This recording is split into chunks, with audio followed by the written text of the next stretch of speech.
Hey friends, Jenny at Clover and Violet here. If you're sewing the Rosa Supply Case along with us, you can put these hexagons on the front of your case. They're a great addition. And if you're not sewing along with us, you can check the link below this video and sign up for the sew along. I do want to point out one other little thing. In the video, I use all of these hexagons except this tiny one. When I was finishing my case, I noticed that there was just the tiniest empty space where my hexagon didn't quite fill up the space up top. On the previous case I made, this space was covered by the binding, but just the way that the sewing works and that I finished the case, this one was showing. So make sure when you lay out your hexagons that it's going to cover your whole case, or maybe add one more. You definitely don't want to be unpicking the binding at the end to stitch in that last hexagon like I was. All right, let's head over to the sewing room and get started. So what we're going to do is we are going to put the hexagons on the front of this new Rosa Supply Case, just like I did for this one that I made a couple of years ago. So let me show you this case opened.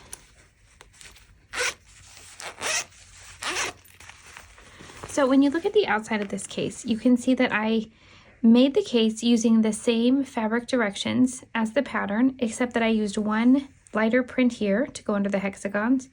And I used my binding print, just like I have here. And then I used one more decorative print for the back. So you're gonna assemble the top of your case just like you would according to the pattern.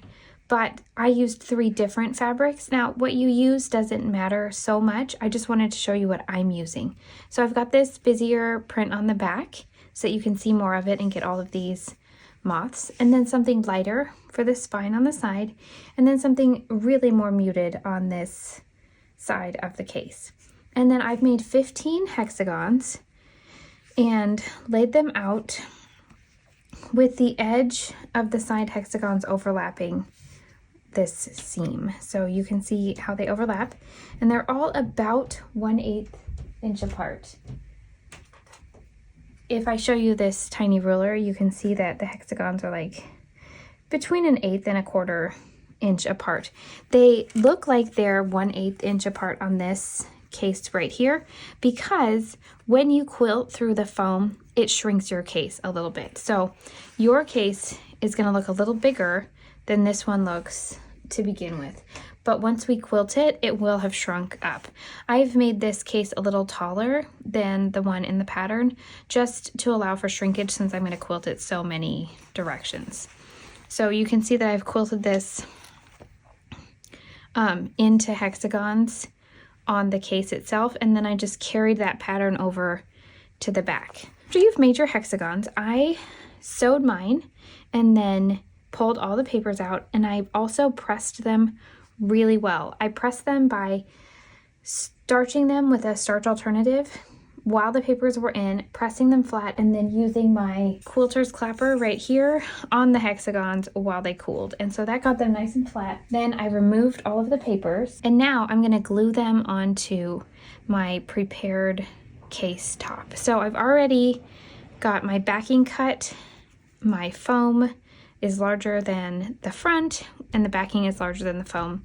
And then I've actually used this Quilter Select Free Fuse because my foam isn't fusible foam. So I sprinkled this on and glued it down. You could also use a glue stick or buy fusible foam. All of those things are a great option. So now I'm gonna take my glue stick. You can use an EPP glue stick. I'm just gonna use this washable school glue. And I'm going to glue all of these hexagons in place, also making sure that the thread tails are tucked in.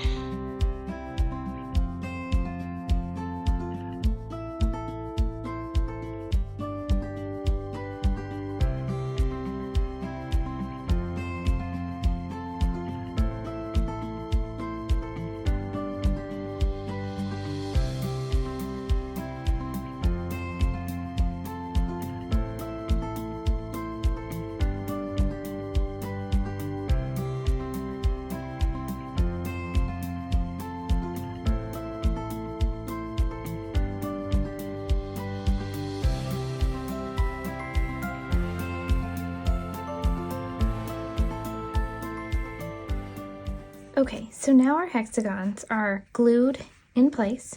We're gonna let them dry for just a couple of minutes. And in the meantime, I'm gonna grab a ruler. And in the meantime, I'm gonna grab a ruler and my Hera marker. Okay, so you can see on this case that I've sewn diagonally across the hexagons and then in between and down to the next one. So what I'm gonna do is take my ruler and just mark that out with the Hera marker.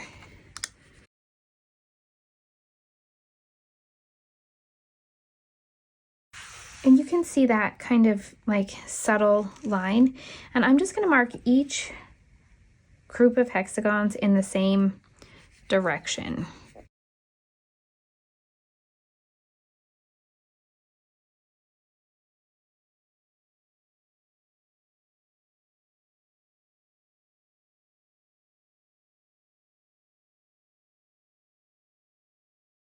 And then I'm gonna take this line that I've marked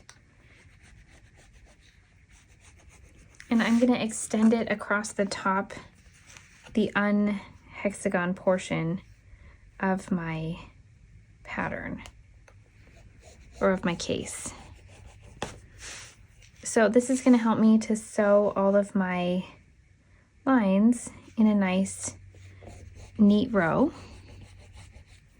And you can kind of see how that's gonna get sewn across the case in a pattern.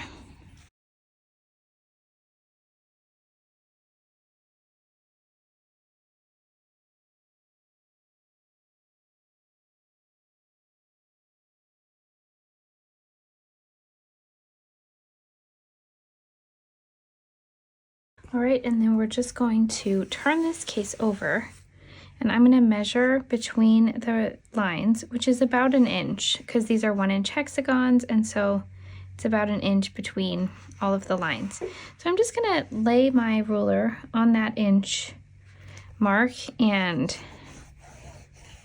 continue the quilting lines.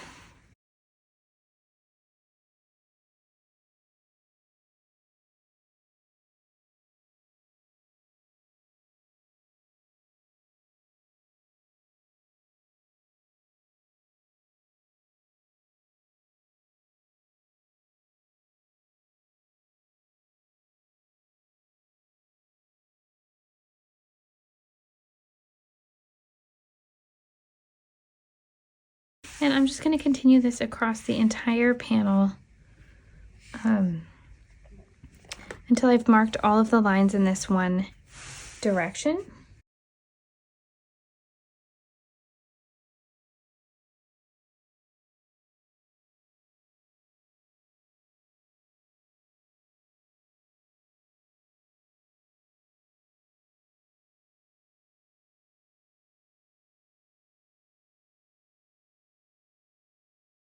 All right, and then you can see that I have all my lines marked on this angle. So what I'm gonna do next is go over to my sewing machine and I'm gonna sew along all of these lines using my walking foot. So I'll show you how I'm gonna do that for this first set.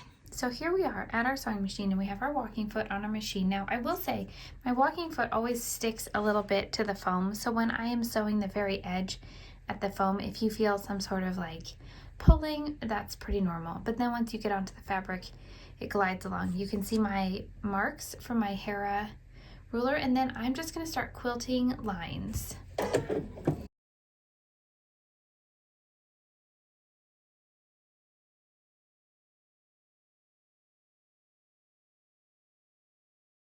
When I get to the hexagons, I'm gonna make sure to push them down a little bit so that they don't get pulled up by the foot.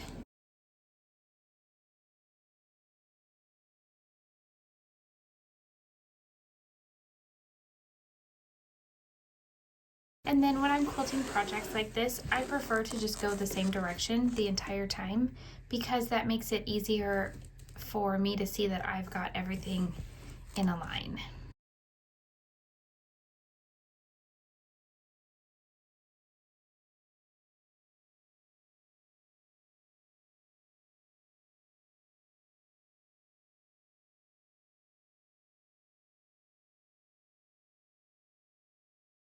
And you can see my machine puckered this hexagon a little bit. If that happens to you, just take out a couple of stitches, adjust your fabric a little bit, and then I'm just going to pick up again like it had never happened.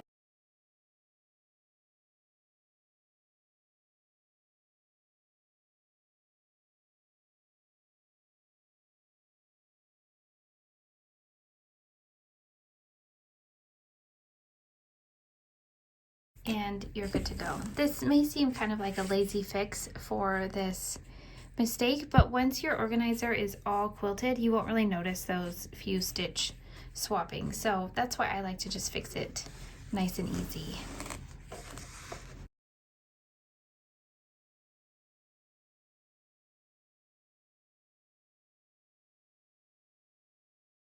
All right, so I'm gonna finish quilting this top, and then I will bring it back to you and show you when we'll draw the remaining lines at the cutting table. Okay, so here we have our whole top quilted one direction.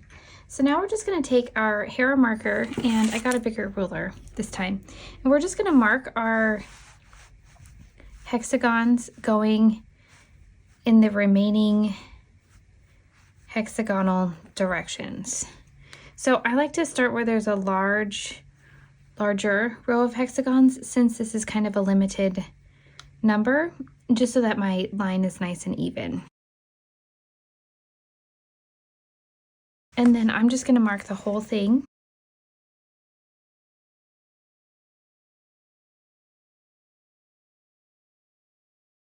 And I find that you kind of want to start actually in the middle of your hexagons as you mark, because it can push up the edges. So if you mark like this, something I always forget to do when I'm starting, and then I remember how much better that worked. And again.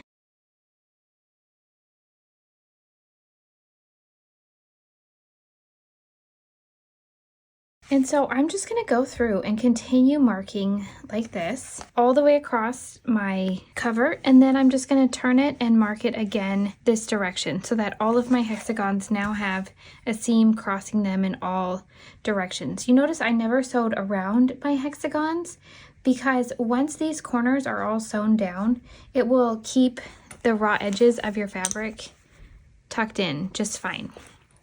So we're just going to finish sewing around all of these. I'm going to mark them and then sew them, and then I'll bring it back to you and show you how we're going to trim down the case. Okay, so here we have our case that I finished sewing, and you'll notice that my sewing actually isn't perfect. It doesn't intersect the points quite like it should, so if you measure more carefully, it should intersect. Like this one that I did actually turned out nearly perfect. You can see all of these, although this missed right here. So I guess what I'm saying is it doesn't have to be perfect, and as long as this front side is great, you're going to be set. I'm now going to trim my panel, and I'm not going to fully trim it until I sew the inside of my case. So I'm just going to leave a lot of extra room on this and just kind of square it up using my hexagons and make sure that it's square.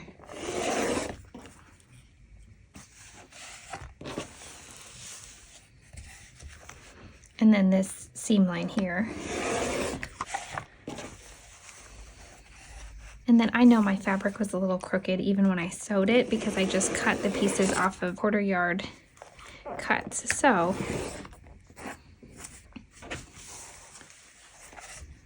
I know that I'm losing quite a bit of, seems like I'm using quite a bit of size, but really I had cut my case not exactly square to begin with.